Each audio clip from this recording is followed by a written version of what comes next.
Hello everyone, welcome to learn with Neelima. आज से हम इंग्लिश लिटरेचर की सबसे इम्पॉर्टेंट और यूजीसी नेट, बीए, एमए और कॉम्पिटिटिव एग्जाम के लिए सबसे फ्रीक्वेंट आस्क पोएम में से एक the rape of the lock by Alexander Pope को डिटेल में पढ़ेंगे। इस लेक्चर में हम पार्ट वाइज डिस्कशन करेंगे। पार्ट 1 में हम पढ़ेंगे ऑथर इंट्रो, हिस्टोरिकल बैकग्राउंड और मेजर कैरेक्टर्स, और सेकंड पार्ट में हम लोग कॉन्टो वाइज समरी डिस्कस करेंगे, and third part is themes, significance. Okay, तो बिना किसी देरी के शुरू करते हैं। अबाउट ऑथर, सबसे पहले हम इस poem the rape of the lock के ऑथर अलेक्जेंडर पॉप के बारे में जानेंगे। अलेक्जेंडर पॉप का जन्म 21 मई 1688 को लंदन में हुआ था और उनका डेथ 30 मई 1744 को हुआ था। वो new classical as, Augustan age भी बोलते हैं जिसे हम, के सबसे प्रसिद्ध इंग्लिश पोएट में से एक था। इस युग में राइटर्स ने रीज़न, तर्क, बैलेंस, संतुलन, ऑर्डर, व्यवस्था, डिसिप्लिन और क्लासिकल आइडियाज़ को बहुत इम्पोर्टेंस दिया है।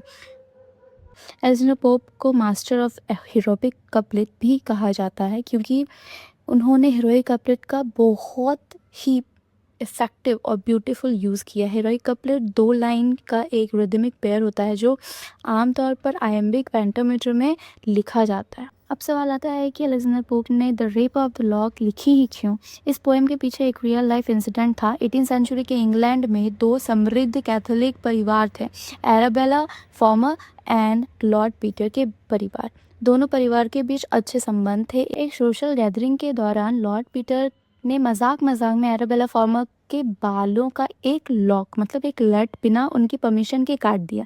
आज ये बात छोटी लग सकती है, लेकिन उस समय किसी लेडी के बाल उसकी ब्यूटी और ऑनर का प्रतीक माना जाता था। इस घटना के बाद दोनों परिवार के बीच गंभीर विवाद हो गया और उनके संबंध खराब हो गए। इस तनाव को कम करने के लिए उनके कॉमन फ्रेंड थे, एक जॉन कैरल। उन्होंने अलेक्जेंडर पोप से अनुरोध किया कि वे इस घटना को एक मनोरंजक और हल्का फुल्का रूप देकर कविता लिखे ताकि दोनों परिवारों में सुलह हो सके, ठीक है, फ्रेंडशिप हो सके।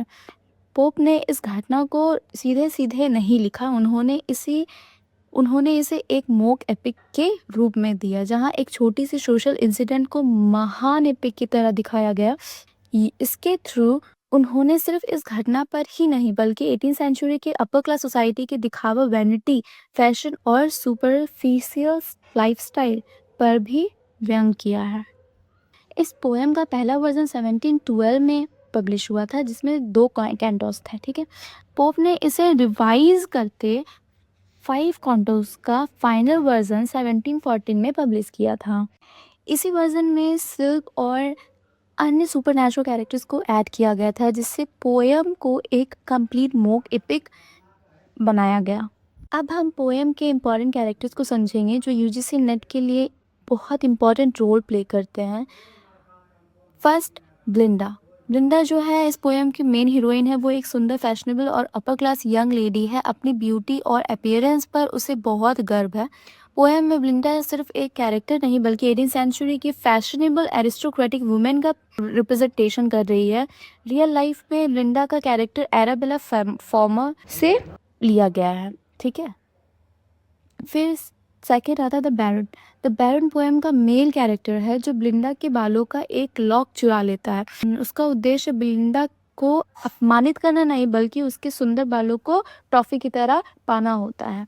ये कैरेक्टर रियल लाइफ का लॉर्ड पीटर पर बेस्ड है, ठीक है।